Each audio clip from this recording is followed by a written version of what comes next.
शिलार आणि पोशीर हे कर्जत मधील 2 धरण मंजूर करण्यात आले आणि हे धरण मंजूर केल्यापासून शिलार धरण प्रकल्पग्रस्त म्हणून आपण त्या धरणाचा इथले स्थानिक भूमिपुत्र ही आपली जन्मभूमी आहे, कर्मभूमी आहे म्हणून आपण त्याला सातत्याने विरोध करत आलो। सर्व स्तरावरती आपण त्यावेळी विरोध केला, संबंधित सर्व विभागांना आपण त्यावेळी विरोधाचे पत्र दिले। त्याच्यानंतर आपण एक PIL दाखल केली। मध्ये आम्ही प्रांत साहेब आणि तहसीलदार साहेब कर्जत यांना आम्ही आंदोलन करून घेराव घालणार आहोत।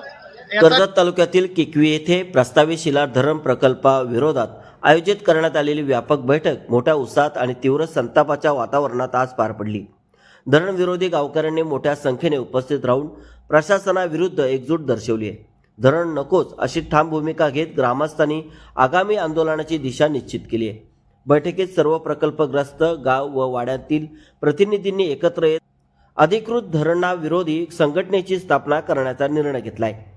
पुढील 2 दिवसात प्रांत अधिकारी आणि तहसीलदार कार्यालयावर घेराव घालण्यात येणार असून शासनाने मागणी मान्य केली नाही तर कर्जत मुरबाड राष्ट्रीय महामार्ग रोखण्याचा इशारा देण्यात आला आहे। ग्रुप ग्रामपंचायत पाथरज, कशळे, मोग्रज आणि रजपे या 4ही ग्रामपंचायतींनी याआधी ग्रामसभेत शिलार धरण प्रकल्पाविरोधात ठराव मंजूर केला होता। या ठरावाच्या प्रती जोडून रायगड जिल्हाधिकारी यांच्याकडे सादर करण्यात आले होते।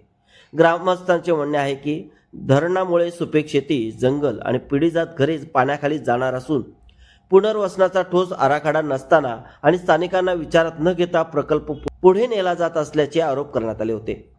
कोकण पाटबंधारे विभाग महामंडळाकडून शिलार नदी उल्हास खोरे येथे सुमारे 6.61 TMC क्षमतेचे धरण उभारण्याचा प्रस्ताव असून पनवेल व नवी मुंबईसाठी पाणी पुरवठा करण्याचा उद्देश आहे। मात्र स्थानिकांच्या मते शहरासाठी पाणी पुरवठा करताना ग्रामीण भागाचा बळी दिला जात आहे। या आंदोलनात भाजप कर्जत ग्रामीण मंडळ अध्यक्ष व सामाजिक कार्यकर्ते दिनेश रासाळ यांनी आघाडी घेतली आहे। त्यांनी ग्रामस्थांच्या पाठीशी ठाम उभे राहत लोकांच्या संमतीशिवाय प्रकल्प राबवू देणार नाही, गरज पडल्यास रस्त्यावर उतरू असा इशाराही दिलाय। रसाळ यांनी यापूर्वी मुख्यमंत्री, खासदार, आमदार यांची भेट घेतली असून शासनाने निर्णय मागे न घेतल्यास तीव्र आंदोलन छेडण्याचा निर्धार व्यक्त केला। किकवीतील बैठकीनंतर शिलार धरणाविरोधातील लढा अधिक संघटित आणि आक्रमक स्वरूप धारण करताना दिसत आहे। याबाबत लवकरच एक बैठक आयोजित करण्यात येणार असून अधिकृत संघटनेची स्थापना करून प्रशासनाने सकारात्मक भूमिका घेतली नाही तर मोठ्या प्रमाणावर जन आंदोलन उभे करण्याचे चिन्ह स्पष्ट केले। धरणाविरोधी गावकऱ्यांचा निर्धार आता उघडपणे संघर्षाच्या दिशेने वाटचाल करत असून येणारे दिवस कर्जत तालुक्यातील निर्णायक ठरणार आहेत।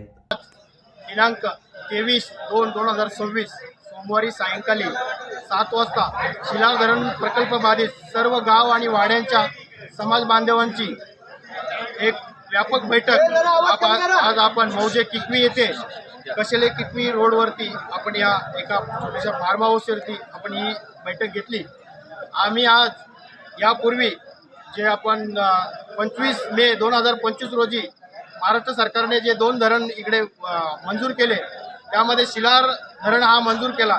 त्या दिवसापासून आजपर्यंत आपण केलेले सर्व कार्यवाही, संबंधित विभागांना दिलेले धरण विरोधी अर्ज याचे वाचन आपण आज मीटिंगमध्ये केले। तसेच या मीटिंगमध्ये येत्या कालावधीमध्ये आम्ही प्रांत साहेब आणि तहसीलदार साहेब कर्जत यांना आम्ही आंदोलन करून घेराव घालणार आहोत। याचा निर्णय आज या बैठकीमध्ये ठामपणे झाला। तसेच प्रत्येक गाव आणि वाड्यामधून 4 प्रमुख सदस्य आणि या सर्व गावांच्यातून आलेले 4 सदस्य अशी एक संघर्ष समिती आम्ही लवकरच स्थापन करून आणि ती समिती रजिस्टर करून आम्ही त्या समितीच्या मार्फत आम्ही इथून पुढे या धरणाच्या विरोधात लढा देणार। मग आंदोलन असो, मोर्चा असो किंवा शासन दरबारी न्याय मागण्यासाठी जे जे आम्हाला उपाययोजना करायला लागतील ते आम्ही या समितीच्या मार्फत यापुढे करणार।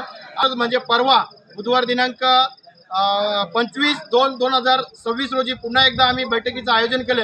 या बैठकीमध्ये संघर्ष समिती स्थापन होईल आणि हा शिलार धरणाचा लढा अधिक तीव्र आणि व्यापक होईल याबद्दल काही शंका नाही। आम्ही ग्रामपंचायतचे ठराव दिलेत, PIL दाखल आहे न्यायालयामध्ये। हे सर्व असताना तुम्ही संबंधित कंपनीची ठेकेदार कंपनी आहे ही न कुणाला विचारात घेता डायरेक्ट येते आणि काम चालू करते।